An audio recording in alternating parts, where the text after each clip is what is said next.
va a tener que escribir la dosis adecuada, cada cuántas horas se le va a dar, y qué medicamentos van a elegir. ¿Correcto? Entonces, para eso yo solo voy a decir, ahora igual voy a mandar el medicamento. Entonces, de entrada casi siempre todos tienen que usar yeca o N2. ¿Cuáles son los yecas? Captopril, que viene de 25 y de 50 miligramos, se tiene que usar cada 8 horas. Enalapril, que viene de 10 y de 20, y se tiene que usar cada 12 horas. Ramipril, que viene de 5 y de 10, que ese sí se usa cada 24 horas. Esos son los YECA más usados, porque luego también hay lisinopril, no, pero los más usados son esos tres. Luego, ¿cuál es el efecto secundario de esos YECAs? La tos. Cuando aparece la tos, hay que rotarlos a un ANA2. ¿Cuáles son los ANA2 que más se utilizan? Los sartán de 50 miligramos, que se usa cada 12 horas. El valsartán de 80 miligramos, que se usa cada 12 horas. El irbesartán de 150 y de 300 miligramos, que se usa cada 24 horas. ¿Ya? Que esos son los más usados, porque yo les voy a decir lo que tiene el MINSA y el SELUC, que es lo que ustedes tienen que recordar para toda su vida. Entonces, cuando yo ya quiero usar terapias combinadas, ya puedo agregarme, por ejemplo, un diurético tiacídico. Los dos diuréticos tiacídicos que tenemos, el dihidroclorotiazida y la clortalidona. Ambas son de 12.5 y de 25 miligramos, y esas se usan una vez al día. Recordar, como ya les dije, salvo que no tenga otra opción, pues, imagínense, no sé, se van a Incahuasi a hacer su serum, no tienen otra cosa que darle al paciente hipertenso y diabético, dengue, pues hidroclorotiazida, ¿no? Pero si tienen algo mejor, les pueden barrotar, pero si no, le pueden dar. Es una contraindicación relativa a la diabetes, para los diuréticos tiacídicos. Pero lo que sí es contraindicación absoluta es la gota.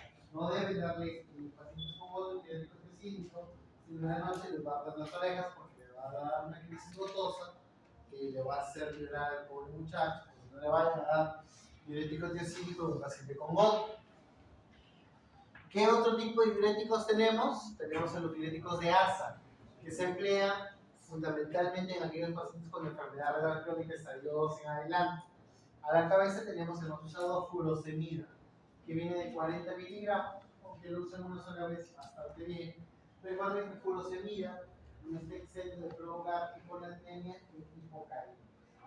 El otro medicamento son los antagonistas de la aldosterona, también llamados ahorradores de potasio. Ahí está el principal representante, que es espironolactona, que viene de 25, de 50 y de 100.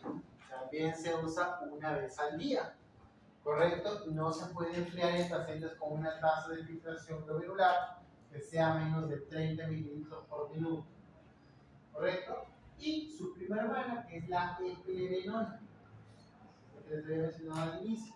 La eplerenona se diferencia de la espironolactona en que la espironolactona genera ginecomastia, mientras que la eplerenona no genera ginecomastia. Y por último tenemos a los calcio antagonistas. Los calcio antagonistas tenemos el verapamil, el nitiacén, el amlodipino y el nifedipino.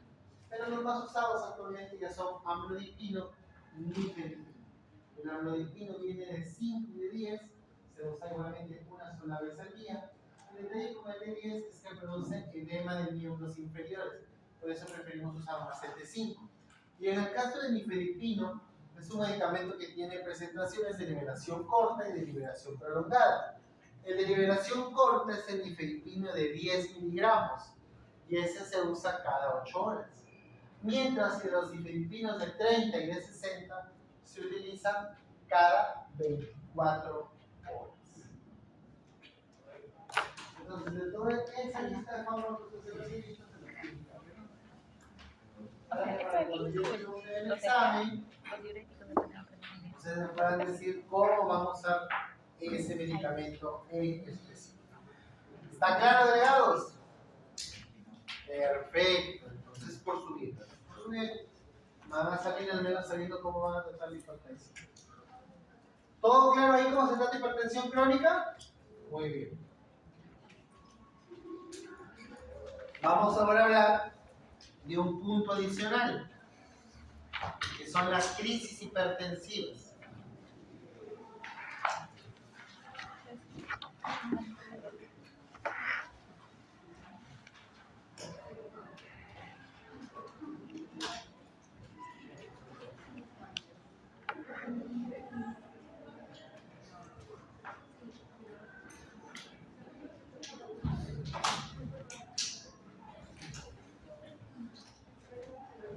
Entonces, cuando hablamos de crisis hipertensivas, chicos,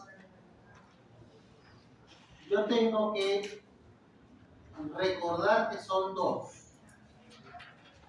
Yo puedo tener una urgencia hipertensiva o puedo tener una emergencia hipertensiva. ¿Cuál es la diferencia? Que la urgencia hipertensiva se quiere darme una cosa, pero la emergencia no. ¿Por qué?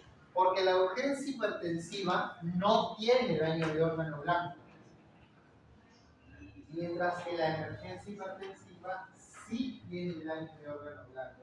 Esta es la principal diferencia. Entonces, ¿cómo va a tener una urgencia hipertensiva? Va a ser un paciente que le dice, doctora, sabe que yo tengo un dolor de cabeza, estoy con náuseas, con vómitos. Y normalmente las crisis hipertensivas suelen ser pacientes que vienen con una presión mayor o igual a 180/110. Entonces, estas no dañan el órgano blanco y estas sí generan un daño. Entonces, puede ser que podamos confundir, sobre todo en la cefalea. ¿Qué pasa? Que los pacientes con cefalea pueden ser solo una urgencia, pero también puede ser una emergencia. ¿Por qué? Porque la cefalea, cuando se asocia a irritación meningia, es decir, tiene rigidez de nuca, por ejemplo, yo podría pensar que ese paciente está con una hemorragia subaracnoidea, tiene sangre intraventricular. Entonces, ese es un paciente en el cual yo tendría que catalogarlo como una emergencia hipertensiva y no como una urgencia. Entonces, siempre que les venga un paciente con cefalea, asegúrense de que no tenga pupilas dilatadas, que no tenga anisocoria. ¿Qué es anisocoria? Cuando las pupilas no son del mismo tamaño, ¿verdad? ¿Qué más tengo que asegurarme? Que no tenga rigidez de nuca. ¿Ya? Importantísimo, sobre todo en la cefalea. Porque las emergencias hipertensivas pueden tener otras formas de presentación. Puede haber una disección de aorta como una emergencia hipertensiva, que es que el paciente siente un dolor lacinante, como si le atravesara un cuchillo. ¿Correcto? Puede también el paciente cursar con un edema agudo del pulmón. Es un paciente que va a llegar con una insuficiencia respiratoria aguda. Puede ser un paciente que venga con un infarto agudo de miocardio. Entonces, las emergencias hipertensivas siempre van a dañar un órgano vital. ¿Correcto? Por lo tanto, también el tratamiento va a ser diferente. En una emergencia hipertensiva, yo voy a utilizar medicación parenteral, idealmente nitroglicerina. Las nitroglicerínas vienen ampollas, viene de 25 miligramos, se preparan 2 ampollitas, se enciende dextrosa. Eso es solamente por volumen general, no le voy a preguntar cómo se prepara la nitro. Viene 2 ampollitas, se enciende dextrosa, ¿ya? Y eso se pasa en infusión. Algunos también utilizan nitroprusiato, pero tener cuidado con el nitroprusiato que produce robo de coronarios. En otros países utilizan labetalol endovenoso, que lo tenemos acá en Chiclayo. Y para una urgencia hipertensiva, ahí sí es donde yo digo, a ver, es un paciente que les va a venir ansioso, que les va a venir con dolor de cabeza, por lo tanto, primero calmemos esa ansiedad, calmemos ese dolor de cabeza, utilizando ¿qué cosa? Paracetamol, metamizol, que le llegan a la mano, ¿no? Y utilizando un ansiolítico, pues, el que ustedes quieran también, un alprazolam, un clonazepam, reitero lo que ustedes quieran usar. Le dan primero y le dan su captor. ¿Por qué usamos captopril? Porque imagínense que ese paciente solo vino con dolor de cabeza, pero no les cuenta nada más, y a la media hora, imagínense que sea una mujer. Lo digo porque normalmente pasa.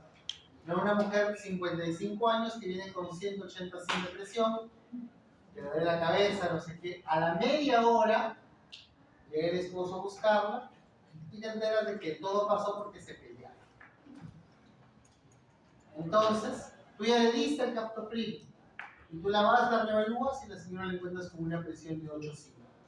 O sea, te fuiste al extremo porque todo fue producido en ese contexto de ansiedad. ¿Cuál es la ventaja si le dice el captopril? Que a las 6 a 8 horas ese efecto desaparece. Por eso usamos captopril dental. Porque tienes la ventaja que a las 6 o 8 horas ese efecto va a desaparecer. Pero, si tú a pesar de que ya le diste sus 2 tabletitas de captopril, lo reevalúas a los 40 minutos, el paciente sigue con presión alta, ya, ahí sí, ya puedes comenzar a utilizar furosemida endovenosa,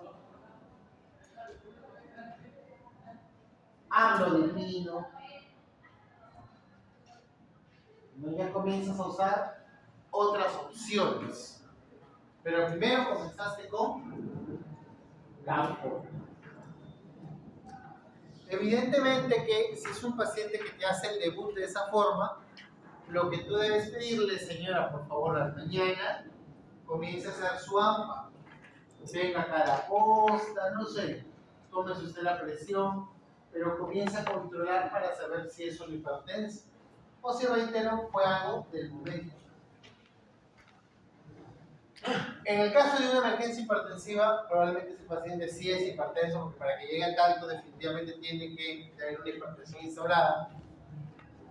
No. Entonces ya probablemente ese paciente, una vez que pase todo, va a recibir su tratamiento de hipertensión. Bien, ¿todo claro hasta ahí?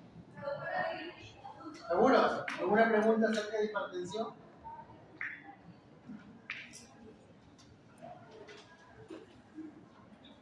¿Ninguna pregunta? ¿Seguros? ¿A qué horas quedamos el examen en el grupo A, martes 29? 5. ¿Y el grupo B? 8.